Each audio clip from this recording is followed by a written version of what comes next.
તો આપણો ટૉપિક છે ઉપધાતુ. તો એની ડેફિનેશન શું છે કે ઉપમિત ધાતુભિઃ ઇતિ ઉપધાતુ, that which is very similar or identical to ધાતુ ઇઝ ઉપધાતુ, કે ધાતુના જેવી જ દેખાય છે, સિમિલર, એને ઉપધાતુ કીધી છે.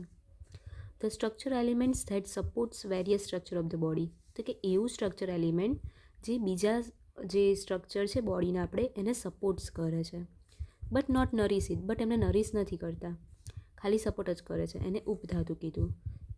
નોન એઝ ગતિ વિવર્જિત, એને ગતિ વિવર્જિત બી કહેવાય છે. તો એનું ઇન્ટ્રોને ડેફિનેશન થયું.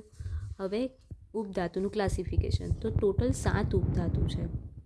તો કઈ સ્તન્ય, રજ, કંડરા, શીરા, માંસ, વસા, ત્વચા, સ્નાયુ.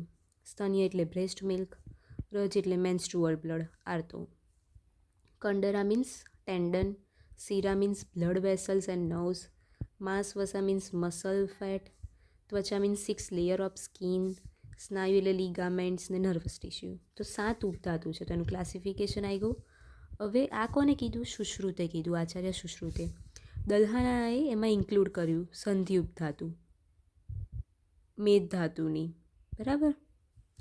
અને બીજું શું છે? ચક્રપાણી અને દલ્હને ઓજસ ઉપધાતુ ઓફ શુક્ર.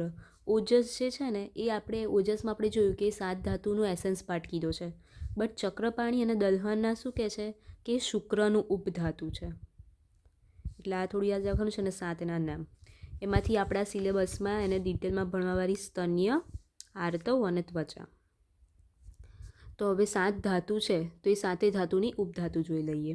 આ યાદ રાખવાનું છે. રસ ધાતુની ઉપધાતુ છે સ્તન્ય અને આર્તવ, રકની છે કંડરા, શીરા, માંસની છે વસા અને સટ, ત્વચા, મેદની છે સ્નાયુ અને દલ્હનાએ એને સંધિ કીધી છે મેદની ઉપધાતુને. અસ્થિ, દંત, મજ્જા, કેશ, શુક્ર, ઓજસ, ચક્રપાણી અને દલ્હનાએ કીધી છે.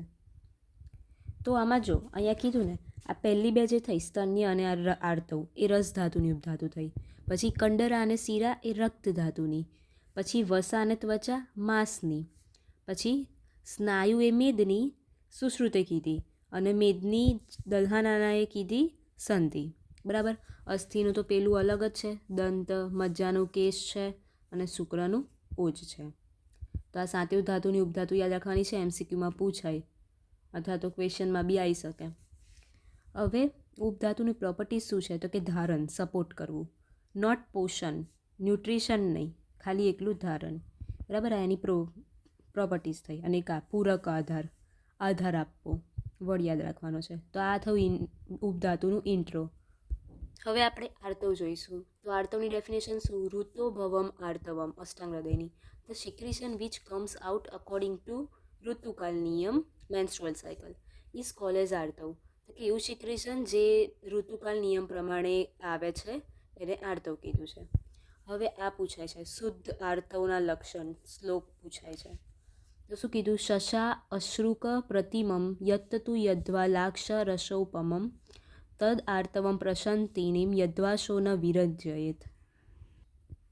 ધ ડિસ્ચાર્જ આર્તવ which is coming out by the help of અપાનવાદ, કે આર્તવ જે ડિસ્ચાર્જ છે એ કોની દ્વારા બહાર આવે છે? તો કે અપાનવાદના લીધે. અને કેવી રીતે? તો is red in colour, red કલરમાં છે, similar to the colour of rabbit's blood, શશ અશ્રુક એટલે કે સસલાના બ્લડ જેવું, પછી લિક્વિડ લાખ, લાક્ષારસ જેવું, પછી ફ્રૂટ નેમલી ગુંજ, પછી એક ગુંજાફળ જેવું, પછી શું કીધું? સ્મોલ ક્રિએચર ઇન્દ્રગોપ, ઇન્દ્રગોપ જેવું દેખાય છે, સ્લાઇટલી બ્લેકિશ છે, and does not stain the cloth after washing, અને સ્ટેઇન નથી કરતું, એને વોશ કરવાથી એ જતું રહે છે. શુડ બી કન્સિડર એઝ શુદ્ધ આર્તવ.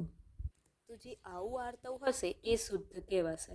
તો આ શ્લોક કરવાનો છે અને એનું ડિસ્ક્રિપ્શન, શુદ્ધ આર્તવ લક્ષણનો શ્લોક પૂછે